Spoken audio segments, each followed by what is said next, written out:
सर्व सेकंड इयरच्या विद्यार्थ्यांचं या ठिकाणी स्वागत करतो आणि आपल्या आजच्या तासाला सुरुवात करतो. विद्यार्थी मित्र हो, आज आपल्याला स्थूल अर्थशास्त्रामधील प्रकरण 3 मधील पैशाचं मूल्य व त्याचं मोजमाप हा टॉपिक पाहायचा आहे. यापूर्वी आपण पैशाचं मूल्य कशाला म्हणायचं आहे, ते कसं ठरतं, त्याचे प्रकार कोणते आहेत आणि पैशाचं कार्य हा भाग आपण पाहितलेला आहे.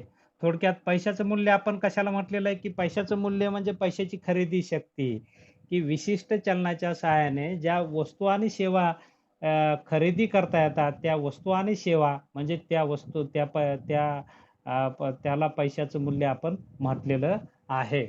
तर थोडक्यात पैशाचं मूल्य म्हणजे पैशाची खरेदी शक्ती. आपण पाहतो, की पैशाचा उपयोग वस्तूचं आपण पाहतो, की विनिमयाचं माध्यम म्हणून केल्या जातं.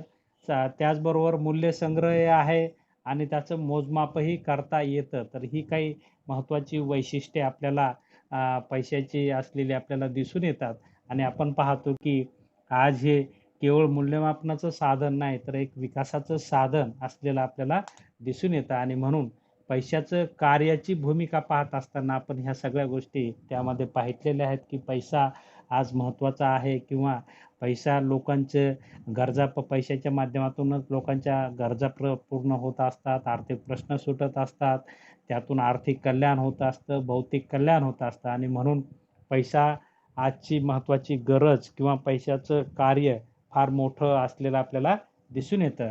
आज आपल्याला पैशाचं मूल्य आणि त्याचं मापन कसं करतात, पैशाच्या मूल्याचं मोजमाप कसं होतं, या बाबतीत आपण पाहतो, की पैशाच्या मूल्यातही बदल होतो. जसं वस्तूच्या किमतीत बदल होतो. जसं की ₹5 ची वस्तू ₹7 होते, ₹10 होते. त्याला आपण वस्तूच्या किमतीतील बदल असं म्हणतो. तसंच पैशाच्या मूल्यातही बदल होत असतो. पैशाचं मूल्य म्हणजे की त्या चलनाच्या सहाय्याने ज्या आपण वस्तू आणि सेवा खरेदी करतो, त्या वस्तू आणि सेवा म्हणजे ते पैशाचं मूल्य होय. जसं की ₹5 च्या मदतीने जर 1 लिटर दूध येत असेल, तर पैशाचं मूल्य हे ₹5 झालं. परंतु आता 1 लिटर दुधासाठी जर ₹10 खर्च करावा लागत असेल, तर याचा अर्थ पैशाचं मूल्य हे घटलेलं आहे. म्हणजे पहा, पहिलं ₹5 त 1 लिटर दूध येत होतं, तर आता ₹10 लिटर दूध येतं.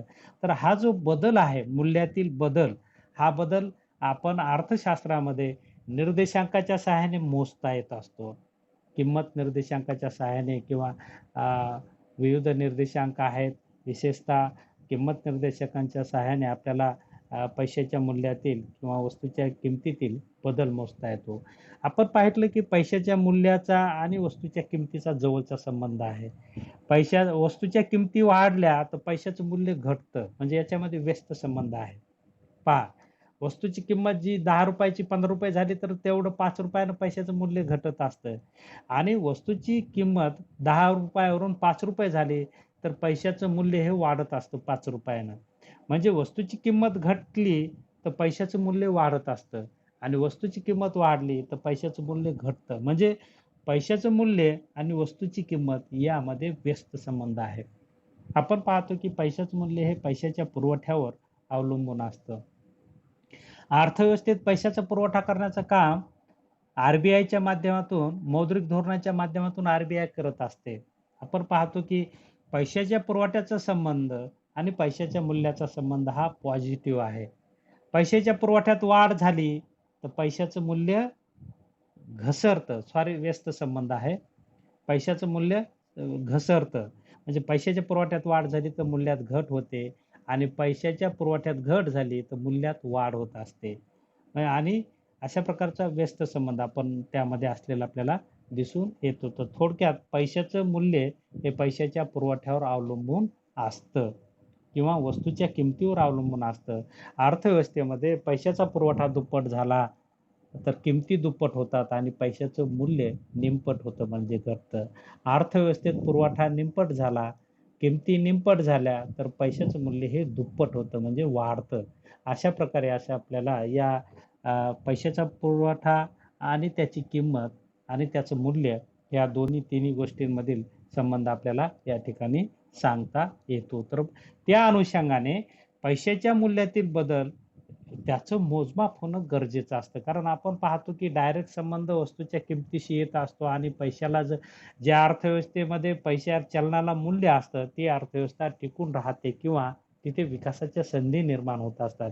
आणि पैशाचं मूल्य फार कमी झालं तर अर्थव्यवस्था अडचणीत येत असते आणि म्हणून शासकीय पातळीवर वेळच्या वेळी पैशाचे मूल्य हे मोजल्या जातं आणि त्याच्यामध्ये स्थिरीकरण कसं येईल, स्थिरता कशी येईल, स्टॅबिलायझेशन ज्याला आपण म्हणूया, ते कसं येईल यासाठी शासकीय पातळीवर विविध धोरणं राबवल्या जातात. आपण पाहतो की विशेषतः आर-बी-आयच्या माध्यमातून अ, पैशाच्या मूल्याच्या बाबतीत किंवा वस्तूच्या किमतीच्या बाबतीत अं, प्रत्येक महिन्याला म्हणूया किंवा क्वार्टरली म्हणूया आढावा घेतला जातो आणि त्या अनुषंगाने मौद्रिक धोरणात बदल केला जातो आणि आपण पाहतो की ते स्थिर ठेवण्याचा प्रयत्न केला जातो आणि म्हणून पैशाच्या मूल्याचं मोजमाप होणं गरजेचं आहे. कारण त्याशिवाय कळणार नाही की पैशाचं मूल्य वाढलंय की घटलंय.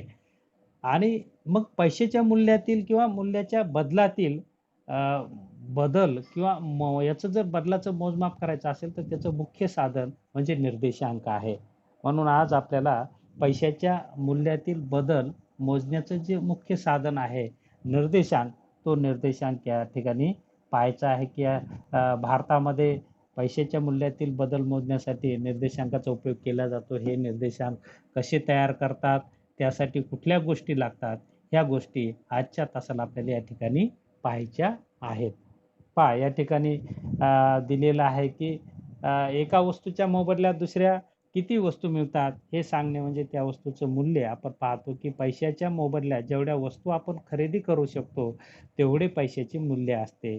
पैशाचे मूल्य म्हणजे पैशाची खरेदी शक्ती असं आपण म्हटलेलं आहे. क्राउथरनं पैशाचे 3 प्रकारचं मूल्य असतं असं म्हटलेलं आहे. पैशाचं घाऊक मूल्य, पैशाचं किरकोळ मूल्य आणि पैशाचे श्रममूल्य हे आपण पूर्वीच्या तासाला पाहिलेले आहेत. तर अशा प्रकारे मूल्याचे प्रकार असतात आणि हे मूल्य मोजण्याचं साधन म्हणजे किंमत निर्देशांक असतो. इंडेक्स नंबर ऑफ प्राईस, किंमत निर्देशांक. परीक्षेमध्ये यावर नेहमी प्रश्न असतो. किंमत निर्देशांक म्हणजे काय? त्याच्या तयार करण्याचे वेगवेगळे टप्पे सांगा किंवा पायऱ्या सांगा किंवा किंमत निर्देशांक कसा तयार करतात ते सांगा. तर अशा प्रकारचा प्रश्न यावर परीक्षेला नेहमी असतो आणि म्हणून हा भाग खूप महत्त्वाचा आहे. पहा, किंमत निर्देशांक कशाला म्हणायचं, की पैशाच्या मूल्यात बदल होत असतात. अशा बदलाचे समाजातील विविध घटकावर वेगवेगळ्या स्वरूपाचे परिणाम होत असतात. ग्राहक, श्रमिक, व्यापारी, उत्पादक, सरकार यासारख्या सर्वच घटकांच्या दृष्टीने पैशाची खरेदी शक्ती कशी आहे, या बाबीस फार महत्त्वाचे स्थान आहे. पैशाची खरेदी शक्ती घटली तर त्याचा ग्राहकाच्या उपभोगावर विपरीत परिणाम होत असतो. पैशाची खरेदी शक्ती घटल्यानंतर श्रमिक, कामगार संघटनेच्या माध्यमातून अधिक वेतनासाठी लढा देतात. सरकारला पैशाच्या खरेदी शक्तीनुसारच योग्य अशा प्रकारचे मौद्रिक धोरण ठरवावे लागते. एवढेच की पैशाचे मूल्य समाजातील विविध घटकांना जाणून घेणे आवश्यक असते आणि म्हणून त्याचा मोजमाप देखील शासकीय पातळीवर त्या अनुषंगाने होत असतं. आपण पाहतो की पैशाच्या मूल्यात घट झाली तर शासनाला तशा प्रकारचं सुविधा वाढवाव्या लागतात, कर्मचाऱ्यांचे पगार वाढवावे लागतात आणि ते सहज शक्य नसतं आणि म्हणून खूप अडचणी निर्माण होत असतात. म्हणून पैशाचं मूल्य स्थिर कसं राहते यासाठी प्रयत्न शासकीय पातळीवर करता येतात आणि ते करायचे असतील तर अगोदर त्याच्या मूल्यातील बदल कसा होतो ते मोजणं महत्त्वाचं असतं. कारण ते मोजल्याशिवाय बदल झाला असं आपल्याला म्हणता येत नाही किंवा काय बदल झाला हे कळत नाही आणि त्या अनुषंगाने शासकीय पातळीवर आपण पाहतो की दर आठवड्याला असेल, महिन्याला असेल किंवा क्वार्टरली अशा प्रकारचं किंमत निर्देशांकाच्या सहाय्याने पैशाच्या मूल्यातील बदल मोजला जातो आणि त्यानुसार शासकीय धोरण किंवा आर-बी-आयची पॉलिसी, मौद्रिक धोरण हे ठरवलं जातं आपल्याला दिसून येतं, की जेणेकरून समाजावर त्याचा विपरीत परिणाम होऊ नये यासाठी प्रयत्न केले जातात. तर अशा प्रकारे किंमत निर्देशांक काढण्यासाठी आपण पाहतो की एक काही गोष्टी आवश्यक असतात. त्यामध्ये आपल्याला त्या गोष्टी आजच्या तासाला या ठिकाणी पाहायच्या आहेत. त्याला निर्देशांकाची रचना म्हणता येते किंवा निर्देशांक तयार करण्याचे टप्पे म्हणतात किंवा निर्देशांक तयार करण्याच्या पायऱ्या देखील म्हणतात, की निर्देशांक तयार कसा करतात, कसा मोजतात? पैशाच्या मूल्यातील बदल कसा भारतामध्ये मोडला जातो किंवा जागतिक पातळीवर मोडला जातो किंवा आर-बी-आयच्या माध्यमातून कशा प्रकारचं याचं मोजमाप केलं जातं, असं आपल्याला या ठिकाणी तर त्याला निर्देशांकाची रचना, कन्स्ट्रक्शन ऑफ इंडेक्स नंबर किंवा मग त्याला ते निर्देशांक तयार करण्याचे टप्पे किंवा निर्देशांक तयार करण्याच्या पायऱ्या असं देखील आपण म्हणू शकतो. तर निर्देशांकाच्या सहाय्याने पैशाच्या मूल्यात होणारे बदल मोजता येतात. निर्देशांकाची रचना करण्यासाठी अनेक बाबींची आवश्यकता असते. निर्देशांक तयार करण्यासाठी साधारणपणे पुढील बाबी महत्त्वाच्या असतात. पहा, आता निर्देशांक तयार करण्याचे टप्पे किंवा रचना किंवा ज्या बाबी आवश्यक असतात, त्यामध्ये काही मुद्दे या ठिकाणी दिलेले आहेत, की निर्देशांकाचा उद्देश ठरवावा लागतो, मूळ वर्षाची निवड करावी लागते, वस्तूची निवड करावी लागते, वस्तूच्या किमतीची निवड करावी लागते, योग्य बाजारपेठेची पेठेतील किमतीची निवड करावी लागते, सांख्यिकी माध्याची निवड करावी लागते, वस्तूला द्यावयाचे महत्त्व किंवा भाराची निवड करावी लागते आणि त्याचबरोबर सूत्राची देखील निवड करावी लागते. म्हणजे अ, पैशाच्या मूल्यातील बदल निर्देशांकाच्या सहाय्याने आपल्याला जर मोजायचा असेल, तर निर्देशांक तयार करत असताना या 8 ते 10 गोष्टी आपल्याला लक्षात घ्याव्या लागतात आणि त्या समोर ठेवून आपल्याला निर्देशांक तयार करता येतो. आता आपण एक-एक मुद्दा पाहूया, की पहिला मुद्दा आहे निर्देशांकाची रचना पाहत असताना किंवा टप्प्यामध्ये किंवा पायऱ्यामध्ये पहिला मुद्दा आहे निर्देशांक तयार करण्याचा, की निर्देशांकाचा उद्देश ठरवणे. आपण पाहतो की की उद्देश म्हणजे की कोणत्या घटकाचा निर्देशांक काढायचा. आपण पाहतो की अर्थव्यवस्थेमध्ये विविध प्रकारचे घटक असतात. जसं की अ, आपण पाहतो शेतकरी आहे, त्यानंतर शेतमजूर आहे, त्यानंतर औद्योगिक कामगार आहे, त्यानंतर इतर कर्मचारी असतात किंवा वेगवेगळ्या प्रकारचे असे घटक असतात आणि या घटकाचा किमतीतील बदलात परिणाम झाला किंवा पैशाच्या मूल्यात बदल झाला, तर त्याच्यावर अनुकूल प्रतिकूल अशा प्रकारचा परिणाम होत असतो. मग आपल्याला असा उद्देश ठेवावा लागतो, की निर्देशांक काढायचा तर कुणाचा काढायचा? आपण पाहतो, की समजा शेतमजुराचा काढायचा असेल, तर तशा प्रकारचा उद्देश घ्यावा लागतो. औद्योगिक कामगाराचा काढायचा असेल, तर तशा प्रकारचा उद्देश ठरवावा लागतो. अगोदर आपल्याला उद्देश ठरवावा लागतो आणि त्या उद्देशानुसार मग आपल्याला इतर गोष्टी ठरवाव्या लागतात, की समजा आपल्याला औद्योगिक कामगारांचा निर्देशांक काढायचा आहे, जे उद्योगामध्ये काम करतात. त्या लोकांचा जर निर्देशांक काढायचा असेल, की पैशाच्या मूल्यात बदल झाल्यामुळे या लोकांच्या उपभोगावर काय परिणाम होतो, याचा जर आपल्याला अभ्यास करायचा असेल किंवा त्याच्या उपभोग पातळीचा अभ्यास करायचा असेल किंवा त्याच्या परिणामाचा अभ्यास करायचा असेल, तर अगोदर आपल्याला सर्वात महत्त्वाचं उद्देश ठरवावं लागतं. तर या अनुषंगाने आपण समजा उद्देश ठरवला, की औद्योगिक कामगाराचा आपल्याला निर्देशांक काढायचा आहे, की वस्तूच्या किमतीत बदल झाल्यामुळे किंवा पैशाच्या मूल्यात बदल झाल्यामुळे त्याचा परिणाम औद्योगिक कामगारावर काय होतो? तर हे कसं काढतात? तर त्यासाठी आपण पहिला उद्देश आपण ठरवला समजा, की आपल्याला औद्योगिक कामगाराचा निर्देशांक तयार करायचा आहे. म्हणजे निर्देशांक तयार करण्यासाठी पहिलं काम करावं लागतं, की आपल्याला कोणाचा निर्देशांक काढायचा आहे. तर त्या पद्धतीने एकदा जर हे फायनल झालं, की आपल्याला यांचा निर्देशांक काढायचा आहे, की त्यानुसार मग इतर गोष्टी आपल्याला त्यामध्ये सहभागी करून घ्याव्या लागतात. तर आपण समजा उद्देश ठरवला, की आपल्याला औद्योगिक कामगाराचा निर्देशांक काढायचा आहे. तर या निर्देशांकानुसार आता आपल्याला पुढच्या गोष्टी कराव्या लागतात. पुढच्या गोष्टी कोणत्या? की औद्योगिक कामगार ज्या वस्तू वापरतो, जिथे-जिथे खरेदी करतो, मग आपण पाहतो की बाजारपेठेचे 2 प्रकार आहेत. Wholesale market, retail market. मग औद्योगिक कामगार कुठे जाणार? रिटेलमध्ये जाणार. मग रिटेल मार्केटच्या किमती आपल्याला घ्याव्या लागतील वगैरे, वगैरे. अशा प्रकारे आपल्याला वेगवेगळ्या वस्तूची निवड करत असताना एकदा उद्देश ठरवला, तर उद्देशानुसारच आपल्याला तशा प्रकारची निवड करता येत असते. म्हणून निर्देशांक काढत असताना रचनेचा पहिला मुद्दा सर्वात महत्त्वाचा आहे, की त्याचा उद्देश ठरवणे. त्याचबरोबर निर्देशांक काढत असताना दुसरा मुद्दा आहे, की मूळ वर्षाची निवड करणे. आपण पाहतो, की किमतीतील बदल जर काढायचा असेल, तर मागील वर्षाच्या तुलनेत या वर्षातील बदल काढायचा असेल, तर मागील वर्षाच्या किमती तुम्हाला माहिती पाहिजेत. त्याला मूळ वर्ष म्हणतात. मागील वर्षाला मूळ वर्ष म्हणतात, की मूळ वर्ष असं असावं, की त्या वर्षामध्ये वस्तूच्या किमती ह्या स्थिर असाव्यात. नैसर्गिक आपत्ती आलेली असू नये किंवा व्यापार चक्रे आलेली असू नयेत, की ज्यामध्ये किमतीतील बदल मोठ्या फार प्रमाणात असतील. तर स्थिर किमती ज्या वर्षात राहिल्या असं वर्ष आपल्याला आधारभूत वर्ष म्हणून घ्यावं लागतं आणि त्या वर्षाच्या तुलनात्मक चालू वर्षातील बदल आपल्याला काढता येतो. याला मूळ वर्ष म्हणतात. मूळ वर्ष म्हणजे आधार वर्ष, की आजचे समजा 2020 मधील किमतीतील बदल काढायचा असेल तर मूळ वर्ष आपण 2010 जर गृहीत धरलं, तर हे 2010 हे मूळ वर्ष कसं पाहिजे? यामध्ये वस्तूच्या किमती ह्या स्थिर, औद्योगिक वस्तू, कामगार ज्या वस्तू वापरतो, त्या वस्तू जर स्थिर, त्या वस्तूच्या किमती स्थिर असणं गरजेचं आहे. त्या वस्तूच्या जर किमती स्थिर असल्या, तर आपल्याला मग ते वर्ष आधारभूत घेता येतं. त्या वर्षाला 100 मानून त्या प्रमाणात काय बदल झाला, तर 2020 मधील बदल आपल्याला निर्देशांकाच्या सहाय्याने काढता येतो.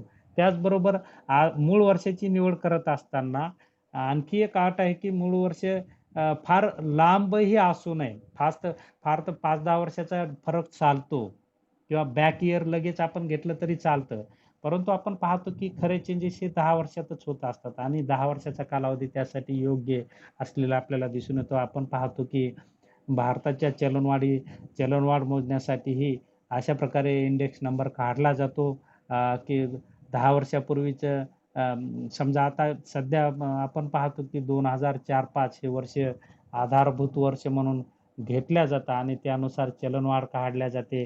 आता आपण पाहतो आणखी त्यामध्ये बदल केलाय की 2010-11 हे वर्ष स्थिर वर्ष म्हणून घेत आहेत आणि त्यानुसार किमतीतील बदल मोजण्याचं कार्य शासन असं वेगवेगळ्या म्हणजे आधारभूत वर्ष बदलता येतं आणि फक्त आधारभूत वर्ष असं असावं की त्या वर्षामध्ये वस्तूच्या किमती ह्या स्थिर असाव्यात, की त्याच्यामध्ये तेजीमंदी आलेली नसू नये किंवा नैसर्गिक आपत्ती आलेली असू नये किंवा फार लांबचं असू नये, 5-50 वर्षापूर्वीचं असं नाही, की ते फार तर 5-10 वर्षाच्या कालावधीमधील आधारभूत वर्ष असावं, जेणेकरून तुलनात्मक बदल आपल्याला काढता येईल, की आधारभूत वर्षाच्या मध्ये त्या तुलनेत चालू वर्षातील किमतीमध्ये काय बदल झाला. म्हणजे 10 वर्षात औद्योगिक कामगार जर समजा आपण एखादी वस्तू वापरत असेल आणि आजची त्या वस्तूची किंमत काय आहे, यामधील बदल आपल्याला काढता येत असतो. म्हणून त्यासाठी किंमत निर्देशांक किंवा निर्देशांक पैशाचं मूल्य जर मोजायचं असेल,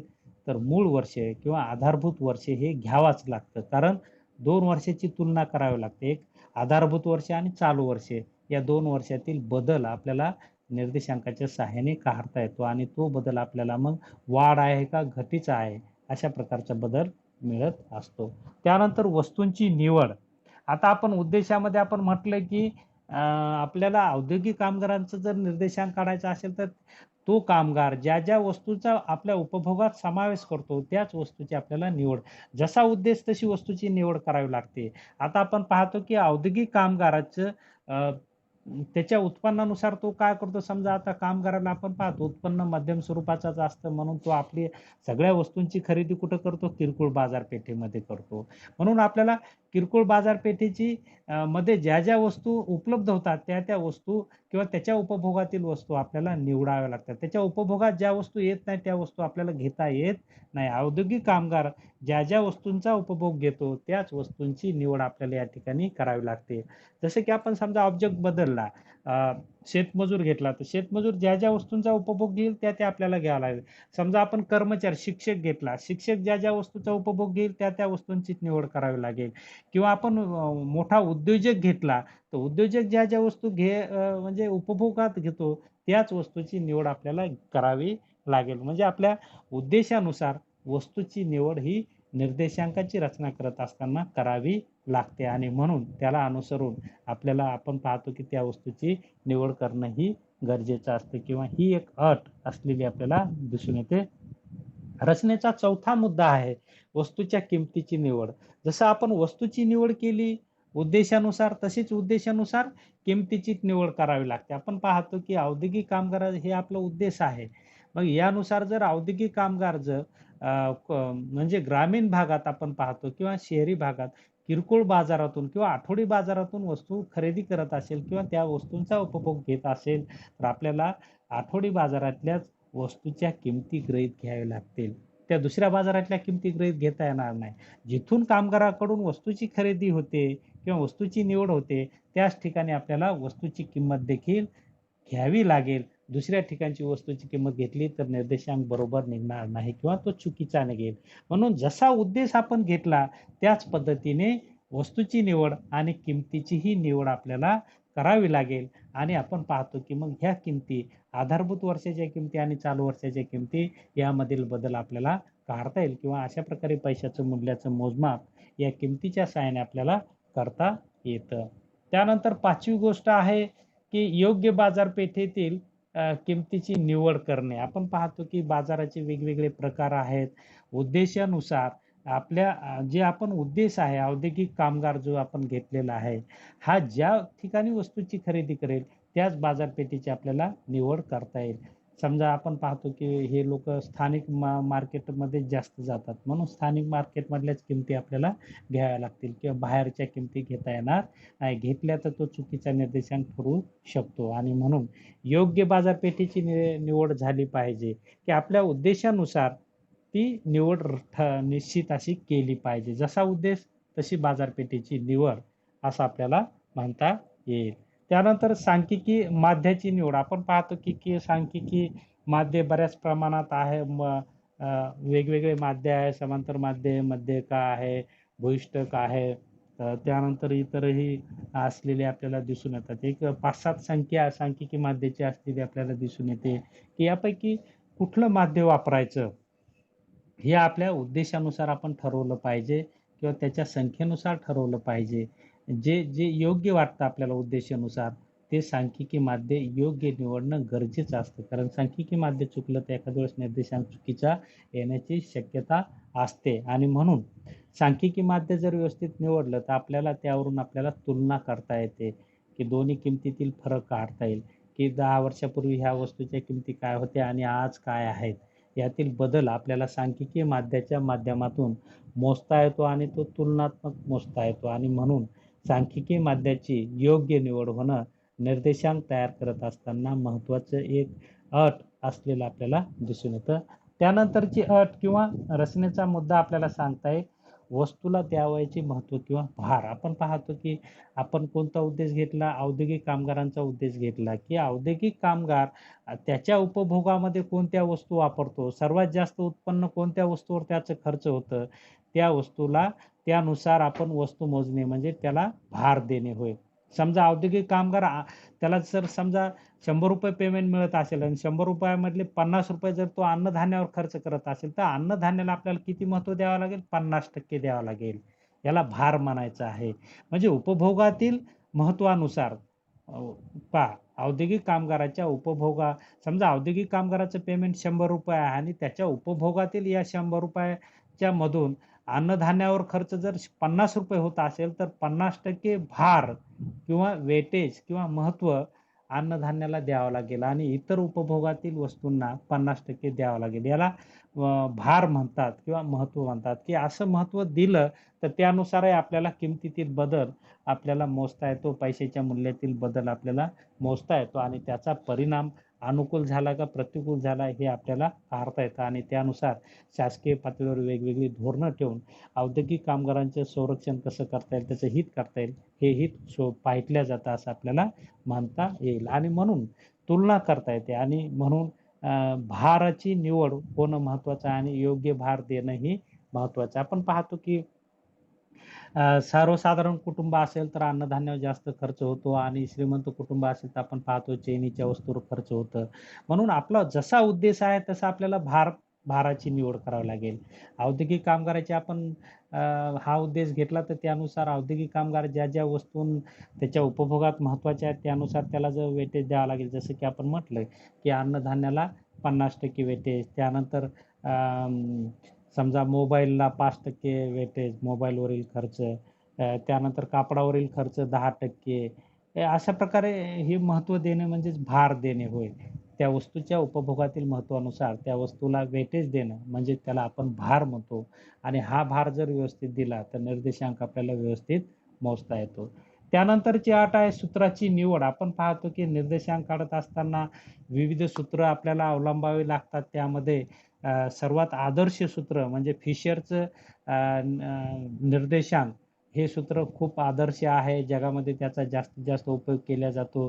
फिशरचा आदर्श निर्देशांक ज्याला आपण म्हणतो, की अशा प्रकारे चांगलं जर सूत्र आपण निवडलं, तर आपला निर्देशांक व्यवस्थित येण्याचं, अचूक येण्याची शक्यता असते आणि म्हणून काढलेला निर्देशांक व्यवस्थित येऊ शकतो. तर आपण पाहतो, की अशा प्रकारे हे 8 ते 10 मुद्दे निर्देशांक तयार करत असताना आपल्याला या गोष्टी लक्षात घ्याव्या लागतात किंवा निर्देशांकाची ही रचना या 10 मुद्द्यांमध्ये असलेली आपल्याला दिसून येते, की सर्वात महत्त्वाचं, की निर्देशांकाची रचना तयार करत असताना किंवा निर्देशांक नुसार बदल जर मोजायचा असेल किंवा निर्देशांक काढायचा असेल किंवा निर्देशांकाचे टप्पे किंवा पायऱ्या जर पाहायच्या असतील, तर त्यामध्ये पहिला मुद्दा आपण पाहितला, की ज्यामध्ये म्हणजे उद्देशाची निवड करणे, त्यानुसार मग बाजारपेठेची निवड करणे, त्यानुसार वस्तूची किंमत निवड करणे, त्यानंतर आपण पाहतो की भाराची निवड आहे, माध्याची निवड आहे, सूत्राची निवड आहे. या सगळ्या निवडी आपल्या ऑब्जेक्टनुसार कराव्या लागतात, उद्देशानुसार कराव्या लागतात आणि त्यानुसार निर्देशांक काढता येतो आणि काढलेला निर्देशांक किंवा जी आकडेवारी आपण मिळवणार आहे, ती आकडेवारी जर वास्तविक असेल, तर निश्चितच आपल्याला पैशाच्या मूल्यातील बदल झाल्यामुळे कामगाराच्या उपभोगात काय बदल झालेला आहे किंवा त्याचा इफेक्ट पॉझिटिव्ह या निगेटिव्ह झालेला आहे का? किंवा किमतीत काय बदल झालेला आहे, हा बदल आपल्याला तुलनात्मकरित्या मोजता येतो आणि हे एक महत्त्वाचं साधन असलेलं आपल्याला दिसून येतं आणि म्हणून अर्थशास्त्रामध्ये पैशाच्या मूल्यातील बदल मोजण्यासाठी या निर्देशांकाचा वापर केला जातो किंवा अशा प्रकारचे निर्देशांक काढून शासकीय पातळीवर किंमत म्हणजे वेळच्या वेळेला निर्देशांक मोजून किंवा काढून की त्याचा इफेक्ट म्हणजे म्हणजे साइड इफेक्ट म्हणूया होऊ नये यासाठी शासन प्रयत्न करतं. पॉझिटिव्ह लोकांचं आर्थिक हित जोपासण्यासाठी शासनाकडून तशा प्रकारचं ध्येय धोरण राबवलं जातं आणि म्हणून निर्देशांकाची भूमिका अर्थव्यवस्थेमध्ये महत्त्वाची असलेली आपल्याला दिसून येते. या अनुषंगाने निर्देशांकाचं महत्त्व असलेलं आपल्याला दिसून येतं. तर या तासाला आपण उपलब्ध झालात, शांततेने ऐकून घेतलं त्याबद्दल आपले आभार व्यक्त करतो आणि या ठिकाणी थांबतो. धन्यवाद.